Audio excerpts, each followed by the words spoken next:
Hello and welcome back to my YouTube channel. Hope are all doing well. तो कल वाली news आप सभी को पता चल गई होगी कि एचपीएसएससी हमीरपुर बोर्ड को भंग कर दिया गया है और जब तक कोई नई अल्टरनेट टेस्टिंग एजेंसी नहीं बन जाती तब तक आगे एग्जाम्स को एचपीपीएससी शिमला बोर्ड कंडक्ट करवाएगा। अब देखो, एग्जाम्स में सिलेबस को लेकर के बहुत सारे स्टूडेंट्स के मन में डाउट होता है कि क्या सिलेबस चेंज होगा या फिर नहीं होगा।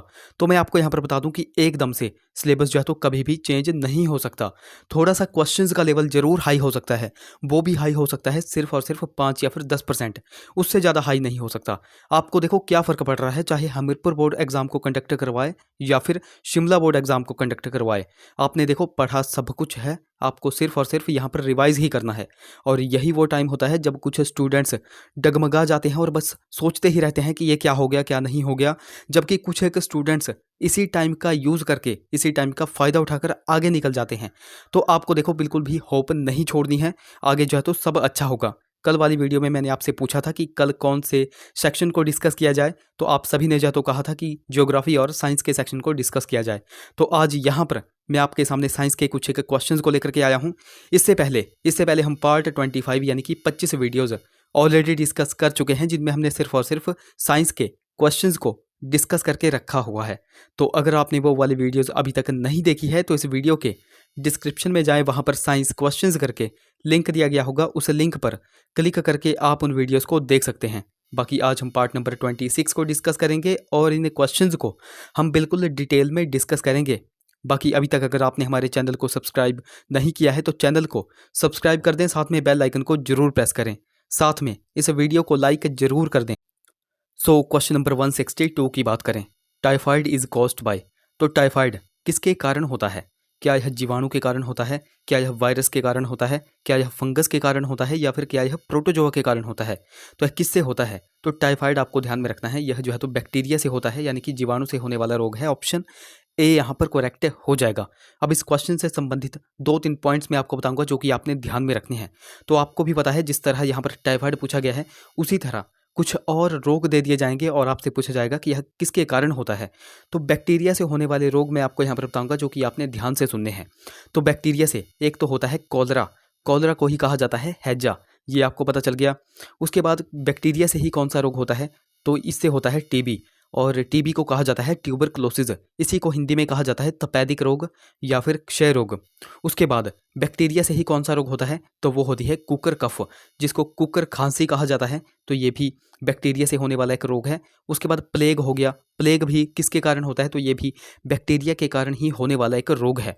उसके बाद डिप्थीरिया हो गया, डिप्थीरिया भी बैक्टीरिया से ही होने वाला एक रोग है। टाइफाइड तो आपको पता चल ही गया है, टाइफाइड भी बैक्टीरिया से होने वाला एक रोग है। उसके बाद आपको ध्यान में रखना है टिटेनस, टिटेनस भी किसके कारण होता है? तो ये भी बैक्टीरिया से के कारण ही होता है, ये भी आपको ध्यान में रखना है। और टिटेनस को ही शायद लॉकजाव कहा जाता है या फिर धनुष टंकार रोग कहा जाता है, ये भी आपको ध्यान में रखना है। उसके बाद एक और आपको ध्यान में रखना है एंथ्रेक्स, जिसको गिल्टी रोग कहा जाता है। तो ये भी किसके कारण होता है? तो ये भी बैक्टीरिया के कारण होने वाला रोग है। तो बैक्टीरिया से जितने भी रोग होते हैं वो मैंने आपको यहाँ पर बता दिए, ये सारे के सारे आपको किसी एक कॉपी में नोट कर लेने हैं। अब यहाँ पर मैं आपको बता दूँ, फंगस ऑप्शन सी में है फफूंद। तो फफूंद से कौन कौन से रोग होते हैं जो कि आपको ध्यान में रखने हैं? तो फंगस से एक तो होता है दमा, दमा को ही अस्थमा कहा जाता है। एक होती है खाज, जिसको ईचिंग कहा जाता है। गंजापन भी इसी के कारण होता है, फफूंद के कारण ही होता है, फंगाई के कारण ही होता है। उसके बाद दाद हो गया, एथलीट फुट हो गया, पेंसिलिन हो गया। तो यह किसके कारण होने वाले रोग हैं? तो ये फंगस के कारण होने वाले रोग हैं, जो कि मैंने आपको यहाँ पर बता दिए। ये सारे के सारे आपको ध्यान में रखने हैं। अगले क्वेश्चन की बात करें, क्वेश्चन नंबर हमारा 163 है, वेयर आर मैसन्स फाउंड। तो मैसॉन कहाँ पर पाए जाते हैं? तो मैसॉन्स क्या कॉस्मिक रेज में पाए जाते हैं, एक्स रेज में पाए जाते हैं, गामा रेज या फिर लेजर बीम? तो कहाँ पर पाए जाते हैं? तो मेसॉन्स पाए जाते हैं कॉस्मिक रेज में। ऑप्शन ए यहाँ पर करेक्ट हो जाएगा, कॉस्मिक किरणों में यहाँ पाए जाते हैं। अब यहाँ पर देखो ऑप्शन बी में है एक्स रेज और ऑप्शन सी में है गामा रेज। इन दोनों से ही बहुत से एग्जाम्स में क्वेश्चंस बनते हैं। तो सबसे पहले बात कर लेते हैं गामा रेज की। गामा रेज से देखो एक क्वेश्चन बहुत बार एग्जाम में बनता है। क्वेश्चन आपसे पूछा जाता है कि कौन सी रेज की पेनिट्रेटिंग पावर यानी कि भेदन क्षमता सबसे अधिक होती है? तो यहाँ पर कुछ एक स्टूडेंट्स कंफ्यूज होकर के एक्स रेज को टिक करके आ जाते हैं, जो कि बिल्कुल गलत है। तो कौन सी रेज की पेनिट्रेटिंग पावर सबसे अधिक होती है? तो वो होती है गामा रेज की। ये आपको ध्यान में रखना है, ये क्वेश्चन बहुत बार एग्जाम में बनता है। और ऑप्शन बी में है एक्स रेज। अच्छा, एक्स रेज की खोज किसके द्वारा की गई थी? तो एक्स रेज की खोज रोंटजन के द्वारा की गई थी, WC रोंटजन के द्वारा की गई थी। और कब की गई थी? 1895 में की गई थी। ये डेट्स भी आपको ध्यान में रखनी है। इस तरह के फैक्चुअल क्वेश्चंस बहुत बार एग्जाम्स में बन जाते हैं, जो कि बहुत से स्टूडेंट्स गलत करके आ जाते हैं। अगला क्वेश्चन नंबर हमारा 164 है। Kidney stones are composed of. तो पथरी बनी होती है तो वह किससे मिलकर बनी होती है? आप सभी को पता है ये क्वेश्चन कितनी बार जो है तो हमीरपुर बोर्ड में रिपीट होता है। तो किडनी स्टोन किससे मिलकर बनी होती है? तो ये कैल्शियम ऑक्सलेट से मिलकर के बनी होती है। ऑप्शन ए यहाँ पर करेक्ट हो जाएगा। 164 का ऑप्शन ए यहाँ पर करेक्ट हो जाएगा। अब यहाँ पर बात आई है किडनी की। तो किडनी से कुछ एक क्वेश्चंस एग्जाम में पूछे जाते हैं, जो कि मैं आपको यहाँ पर बताऊंगा। सबसे पहले आपको किडनी का काम पता होना चाहिए कि किडनी करती क्या है। तो देखो, किडनी रक्त के प्लाज्मा यानी कि जो विषैले पदार्थ होते हैं, जैसे यूरिया हो गया, तो किडनी रक्त के प्लाज्मा को छानकर इसे शुद्ध करने का काम करती है। और फिर जो अपशिष्ट पदार्थ बच जाते हैं, और अपशिष्ट पदार्थों में यूरिया आ गया, अमोनिया हो गया, ये कुछ अपशिष्ट पदार्थ होते हैं। तो फिर जो अपशिष्ट पदार्थ बच जाते हैं उसको पानी के साथ यूरिन की फॉर्म में बाहर कर देती है। यूरिन की फॉर्म में शरीर से बाहर कर देती है, यानी कि मूत्र की फॉर्म में शरीर से बाहर कर देती है। तो ये काम किसका होता है? तो ये होता है किडनी का। एक बार फिर से मैं आपको रिपीट कर देता हूँ, जो कि आपने ध्यान से सुनना है। तो किडनी जो है तो रक्त के प्लाज्मा को छानकर इसे शुद्ध करने का काम करती है। और फिर जो अपशिष्ट पदार्थ बच जाते हैं उसको पानी के साथ यूरिन की फॉर्म में शरीर से बाहर कर देती है। तो ये किसका काम होता है? तो ये होता है किडनी का। अब यहाँ पर बात आई है यूरिन यानी कि मूत्र की। यहाँ से भी कुछ एक क्वेश्चंस बनते हैं। पहले तो हम किडनी के बारे में देख लेते हैं, किडनी के बाद हम यूरिन के बारे में देखेंगे। यहाँ से भी कुछ एक क्वेश्चंस एग्जाम में पूछे जाते हैं, जो कि आपको ध्यान में रखने हैं। किडनी से एक क्वेश्चन बहुत बार एग्जाम में बनता है कि किडनी की इकाई क्या है? तो किडनी की इकाई क्या है? तो वह है नेफ्रॉन। ये आपको पता चल गया किडनी की इकाई क्या है? तो वह है नेफ्रॉन। नेफ्रॉन यानी कि प्रत्येक किडनी 1,30,00,000 नलियों से मिलकर बनी होती है, जिसको क्या कहा जाता है? जिसको नेफ्रॉन कहा जाता है। नेफ्रॉन ही जो है तो किडनी की वर्किंग यूनिट होती है, ये आपको ध्यान में रखना है। अब किडनी के 2 पार्ट होते हैं, वह कौन कौन से होते हैं? ये क्वेश्चन एग्जाम में पूछा जाता है। तो किडनी के 2 पार्ट्स में एक तो आ जाता है कॉर्टेक्स। क्या आ जाता है? कॉर्टेक्स। और एक आ जाता है मेडुला। कौन कौन से 2 पार्ट्स हैं? एक तो है कॉर्टेक्स और एक है मेडुला। ये आपको ध्यान में रखना है। अब यहाँ पर हम बात कर रहे थे यूरिन की। यूरिन से मैंने आपको बताया था कि यहाँ से भी कुछ एक क्वेश्चंस एग्जाम में पूछे जाते हैं, जो कि आपको ध्यान में रखने हैं। तो सबसे पहला और सबसे बेसिक सा क्वेश्चन आपसे पूछा जाता है कि मानव यूरिन की पीएच वैल्यू कितनी होती है, यानी कि मानव मूत्र की पीएच वैल्यू कितनी होती है? तो वो होती है 6। कितनी होती है? 6 होती है। ये आपको ध्यान में रखना है, ये क्वेश्चन बहुत बार एग्जाम में बनता है। फिर आपसे क्वेश्चन पूछा जाता है कि सामान्य यूरिन में जो पानी होता है उसका परसेंटेज कितना होता है, यूरिया का परसेंटेज कितना होता है, लवण का कितना होता है, जो कि आपको ध्यान में रखना है। जो सामान्य यूरिन होता है उसमें होता है 95% वाटर, 95% पानी, और इसमें होता है 2.7% यूरिया। यही आपको ध्यान में रखना है। ये 2 पॉइंट्स ही आपको ध्यान में रखने हैं, बाकी आपको ध्यान में रखने की जरूरत नहीं है। यही क्वेश्चन में एग्जाम में पूछे जाते हैं। और एक और पॉइंट मैं आपको बता दूं, क्वेश्चन आपसे पूछा जाता है कि रक्त के शुद्धिकरण की प्रक्रिया को क्या कहा जाता है? तो रक्त के शुद्धिकरण की प्रक्रिया को डायलिसिस कहा जाता है। क्या कहा जाता है? डायलिसिस कहा जाता है। ये सारे के सारे क्वेश्चंस एग्जाम में पूछे गए हैं, जो कि आपको ध्यान में रखने हैं। अच्छा, एक क्वेश्चन यूरिन से रह गया। यूरिन से एक क्वेश्चन एग्जाम में बनता है कि यूरिन का जो रंग होता है वह हल्का पीला किसके कारण होता है? तो ये भी आपको ध्यान में रखना है कि यूरिन का यानी कि मूत्र का जो रंग हल्का पीला होता है, तो वह उसमें उपस्थित यूरोक्रोम के कारण होता है। किसके कारण होता है? यूरोक्रोम के कारण होता है। ये भी आपको ध्यान में रखना है। ये कुछ एक क्वेश्चंस होते हैं जो कि बहुत बार एग्जाम में बन जाते हैं। अब आपको भी पता है कि थोड़ा सा एग्जाम्स का आपको लेवल भी हाई ही रखना पड़ेगा। ओके, बाकी देखो, अभी तक अगर आपने हमको टेलीग्राम और इंस्टाग्राम पे फॉलो नहीं किया है तो वहाँ पर जाकर फॉलो कर ले, लिंक आपको डिस्क्रिप्शन में मिल जाएगा। बाकी देखो, लिंक कई बार चलता नहीं है, तो आपको सिंपली टेलीग्राम पे जाना है और @letsprepare2 सर्च करना है, आपको हमारा चैनल मिल जाएगा। उसी प्रकार आपको इंस्टाग्राम पे जाकर के लेट्स प्रिपेयर टुगेदर सर्च करना है। अगर कोई क्वेरी होगी तो आप मुझे इंस्टा पे मैसेज कर सकते हैं। नेक्स्ट हमारा क्वेश्चन है, क्वेश्चन नंबर हमारा 162 है। Light year is a unit of. तो प्रकाश वर्ष किसकी इकाई है? आप सभी को पता है, ये बिल्कुल सिंपल सा एक क्वेश्चन है। तो प्रकाश वर्ष किसकी इकाई है? तो वह है डिस्टेंस यानी कि दूरी की इकाई। ऑप्शन बी यहाँ पर करेक्ट हो जाएगा। ये क्वेश्चन आप सभी को पता है, इसी तरह बार बार एग्जाम्स में रिपीट होता है। यहाँ से आपको बस यही ध्यान में रखना है। अगले क्वेश्चन की बात करें, stainless steel is an alloy of. तो स्टेनलेस स्टील किसकी एक मिश्र धातु है? तो यह किससे मिलकर बना होता है? ये आपसे यहाँ पर पूछा जाता है। तो स्टेनलेस स्टील यह आयरन, क्रोमियम और निकल से मिलकर बना होता है, इसलिए इस क्वेश्चन का राइट ऑप्शन क्या हो जाएगा? ऑप्शन सी यहाँ पर करेक्ट हो जाएगा। यह लोहे, क्रोमियम और निकल से मिलकर के बना होता है। क्या बना होता है? Stainless steel. ये आपको यहाँ पर पता चल गया। अब इस क्वेश्चन से संबंधित बहुत सारे क्वेश्चंस एग्जाम में पूछे जाते हैं जो कि आपको ध्यान में रखने हैं। कई बार आपसे पूछा जाता है कि कांसा किससे मिलकर बना होता है, यानी कि कांस्य किससे मिलकर बना होता है? तो यह तांबे और टिन को मिलाकर के बनाया जाता है। किस किस को मिलाकर के बनाया जाता है? तो यह तांबा यानी कि कॉपर और टिन को मिलाकर के बनाया जाता है। ये आपको यहाँ पर ध्यान में पता चल गया। अब कई बार आपसे पीतल भी पूछा जाता है कि पीतल किससे मिलकर बना होता है? तो ये भी आपको ध्यान में रखना है कि यह भी कॉपर यानी कि तांबा और जस्ता से मिलकर बना होता है। कॉपर और जस्ता यानी कि जिंक से मिलकर बना होता है। ये भी आपको पता चल गया। कुछ और भी पॉइंट्स हैं जो कि आपको ध्यान में रखने हैं, जैसे कि आपसे पूछा जाता है जर्मन सिल्वर। जर्मन सिल्वर किस से मिलकर बना होता है? ये क्वेश्चन देखो बहुत बार एग्जाम में बनता है। तो जर्मन सिल्वर एक तो तांबा हो गया यानी कि कॉपर हो गया, तांबे से हो गया, फिर जस्ता यानी कि जिंक हो गया, और निकल, इन तीनों से मिलकर बना होता है जर्मन सिल्वर। ये आपको ध्यान में रखना है। अब यहाँ पर सिल्वर की बात आई है तो यहाँ पर सिल्वर से मिलकर नहीं बना होगा, ये आपको पता चल गया। यह कॉपर हो गया, जिंक हो गया और निकल हो गया, यानी कि तांबा, जस्ता और निकल से मिलकर बना होता है। उसी तरह मैंने आपसे एक बार क्वेश्चन में पूछा था कि रोल्ड गोल्ड किससे मिलकर बना होता है?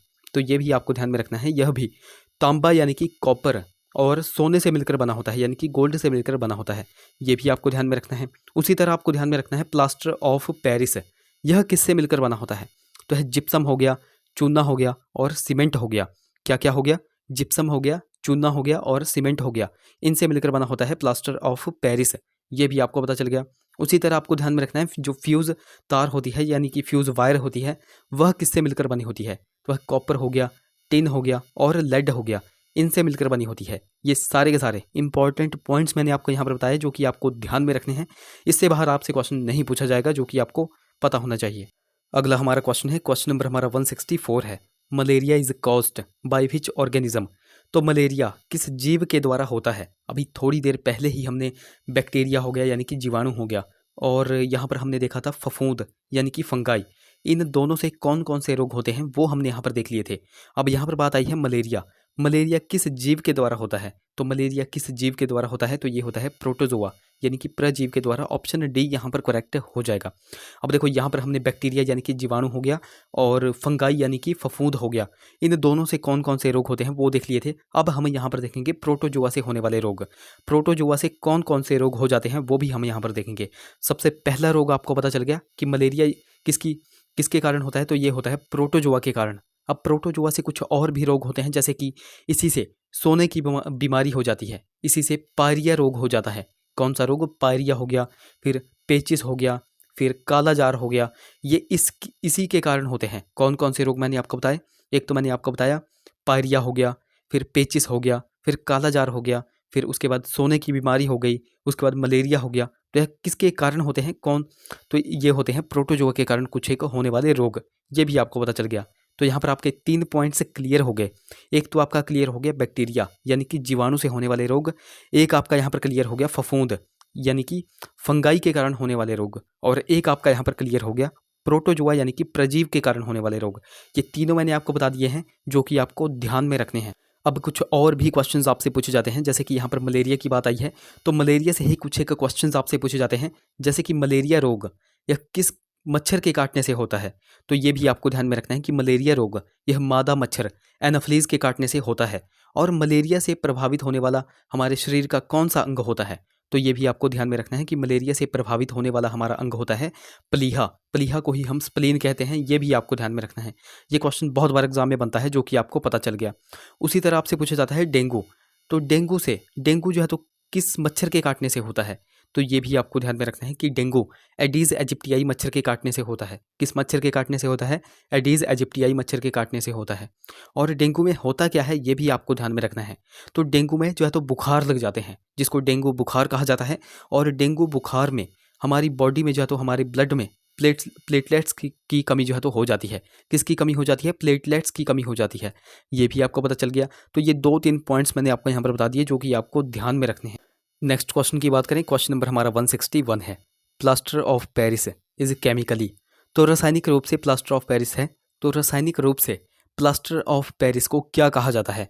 तो प्लास्टर ऑफ पेरिस को कैल्शियम सल्फेट हेमीहाइड्रेट कहा जाता है। ऑप्शन ए यहाँ पर करेक्ट हो जाएगा। अभी थोड़ी देर पहले मैंने आपको बताया हुआ था कि प्लास्टर ऑफ पेरिस किस किस से मिलकर बना होता है। ये मैंने आपको बताया हुआ था कि प्लास्टर ऑफ पेरिस एक तो जिप्सम से मिलकर बना होता है, एक चूने से मिलकर बना होता है और एक सीमेंट से मिलकर बना होता है। किस किस से मिलकर बना होता है? जिप्सम हो गया, चूना हो गया और सीमेंट हो गया। इनसे मिलकर क्या बनता है? तो वो बनता है प्लास्टर ऑफ पेरिस।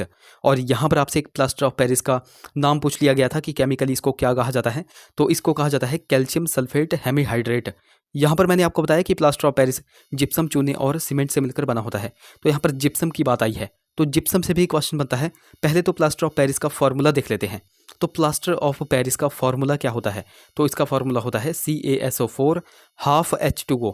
ये भी आपको ध्यान में रखना है, ये फॉर्मूला भी बहुत बार एग्जाम में बन जाता है। अब यहाँ पर मैंने आपको बताया था जिप्सम, यह किस किस से मिलकर बना होता है? तो जिप्सम हो गया, सीमेंट हो गया और चूना हो गया, इनसे मिलकर बना होता है। तो जिप्सम से बहुत से क्वेश्चंस एग्जाम में बनते हैं, जैसे कि जिप्सम जिस तरह यहीं पर आपसे पूछा गया था प्लास्टर ऑफ पेरिस का केमिकली नाम क्या है, उसी तरह जिप्सम का भी आपसे पूछा जाता है कि इसका केमिकली नाम क्या है। तो इसका केमिकली नाम है कैल्शियम सल्फेट। क्या है? Calcium sulphate. ये आपको यहाँ पर ध्यान में रखना है। और जिप्सम का फॉर्मूला क्या है? तो इसका फॉर्मूला होता है CaSO4 2H2O। क्या होता है? CaSO4 2H2O। ये भी आपको ध्यान में रखना है। ये कुछ एक क्वेश्चंस होते हैं जो कि बहुत बार एग्जाम में बन जाते हैं, जो कि आपको पता होने चाहिए। नेक्स्ट क्वेश्चन की बात करें, क्वेश्चन नंबर हमारा 162 है, डिप्थीरिया इज कॉज बाय। तो डिप्थीरिया किसके कारण होता है? अभी थोड़ी देर पहले ही मैंने आपको बताया हुआ था, जब हम यहाँ पर डिस्कस कर रहे थे जीवाणु यानी कि बैक्टीरिया की बात, तो वहीं पर मैंने आपको बताया हुआ था कि डिप्थीरिया किसके कारण होता है? तो वह जीवाणु यानी कि बैक्टीरिया के कारण होता है। इसलिए इस क्वेश्चन का राइट ऑप्शन क्या हो जाएगा? बैक्टीरिया यानी कि जीवाणु। ऑप्शन बी यहाँ पर करेक्ट हो जाएगा। अब यहाँ पर हमने बैक्टीरिया हो गया, फंगस हो गया और प्रोटोजोआ हो गया, इन तीनों के ही बारे में डिस्कस कर लिया है कि इन तीनों से जैसे कि बैक्टीरिया से कौन कौन से रोग होते हैं, फंगस से कौन कौन से रोग होते हैं और प्रोटोजोआ से कौन कौन से रोग होते हैं, ये तीनों हमने डिस्कस कर लिए। तो रह गया सिर्फ और सिर्फ वायरस यानी कि विषाणु। तो अभी हम वायरस से कौन कौन से रोग होते हैं वो भी हम यहाँ पर देख लेंगे। तो वायरस से एक तो हो जाता है एड्स। कौन सा हो जाता है? एड्स रोग हो गया। उसके बाद चिकन पॉक्स हो गया जिसको चेचक कहा जाता है। उसके बाद पीलिया हो गया जिसको जॉन्डिस कहा जाता है। उसके बाद पोलियो हो गया। उसके बाद डेंगू हो गया। उसके बाद हेपेटाइटिस हो गया। उसके बाद खसरा रोग हो गया। उसके बाद चिकनगुनिया रोग हो गया। इन्फ्लुएंजा रोग हो गया। ये सारे रोग किसके कारण होते हैं? तो वो होते हैं विषाणु यानी कि वायरस के कारण।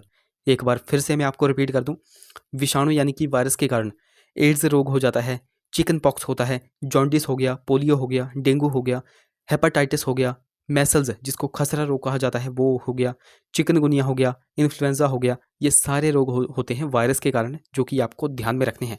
तो ये चारों के चारों पॉइंट्स हमने यहाँ पर देख लिया कि वायरस से कौन से रोग होते हैं, बैक्टीरिया से कौन से रोग होते हैं, फंगस हो गया और प्रोटोजोआ, इन चारों से कौन कौन से रोग होते हैं वो हमने यहाँ पर देख लिया। यहाँ पर मैंने आपको बताया कि वायरस से एक होता है एड्स रोग। एड्स से एक क्वेश्चन एग्जाम में बनता है, इसकी एक तो फुल फॉर्म आपसे पूछी जाती है। तो इसकी फुल फॉर्म होती है एक्वायर्ड इम्यूनो डेफिशिएंसी सिंड्रोम। अब यह किसके कारण होता है? तो एड्स रोग HIV के कारण होता है, ये आपको ध्यान में रखना है। और एड्स वायरस में क्या होता है, ये क्वेश्चन एग्जाम में बनता है। एड्स वायरस में RNA और प्रोटीन होता है, RNA प्लस प्रोटीन होती है, ये आपको ध्यान में रखना है। और यह जो है तो रेट्रो वायरस नामक विषाणु से होता है, जो कि आपको ध्यान में रखना है। इस तरह के क्वेश्चंस आपके आने वाले एग्जाम्स में बन सकते हैं, जो कि आपको ध्यान में रखना है। अच्छा, दो क्वेश्चंस मैं आपको करंट के यहाँ पर बताऊंगा, जो कि आपने ध्यान में रखने हैं, आपके आने वाले एग्जाम्स में वो क्वेश्चंस बन सकते हैं। पहला क्वेश्चन, नीति आयोग के नए CEO बनाए गए हैं। तो नीति आयोग के नए CEO कौन बनाए गए हैं? इससे पहले कौन थे वो भी आपको ध्यान में रखना है। नीति आयोग के इससे पहले जो है तो CEO थे परमेश्वरन अय्यर, और अब जो है तो किसको बनाया गया है? तो अब बनाया गया है BVR सुब्रमण्यम को। किनको बनाया गया है? BVR सुब्रमण्यम को। और इससे पहले थे परमेश्वरन अय्यर, ये आपको ध्यान में रखना है। बाकी नीति आयोग के बारे में आपको जितनी भी नॉलेज है वो आप नीचे कमेंट्स में बता दो, जैसे कि इसकी फुल फॉर्म हो गई, इसकी स्थापना हो गई, या किसके स्थान पे लाया गया था, इसके अध्यक्ष कौन होते हैं, उपाध्यक्ष कौन है, ये आप सारा का सारा नीचे कमेंट्स में बता दो। और दूसरे क्वेश्चन की अगर बात करें, doctor Cyrus Poonawalla centre of excellence, इसकी स्थापना कहाँ पर की गई है? तो doctor Cyrus Poonawalla centre of excellence की स्थापना हैदराबाद में की गई है, ये भी आपको ध्यान में रखना है, ये क्वेश्चन एग्जाम में बन सकता है। तो ये दो क्वेश्चंस भी हमने यहाँ पर देख लिए, जो कि आपको ध्यान में रखने हैं। तो ये थे हमारे कुछ क्वेश्चंस। आई होप वीडियो आपको इन्फॉर्मेटिव लगी होगी। अगर वीडियो अच्छी लगी है तो जरूर से वीडियोज़ को लाइक करें, शेयर करें, चैनल को सब्सक्राइब करें, साथ में हमें टेलीग्राम और इंस्टाग्राम पर फॉलो करना बिल्कुल ही ना भूलें। तो चलिए मिलते हैं अगली वीडियो में। Till then take care.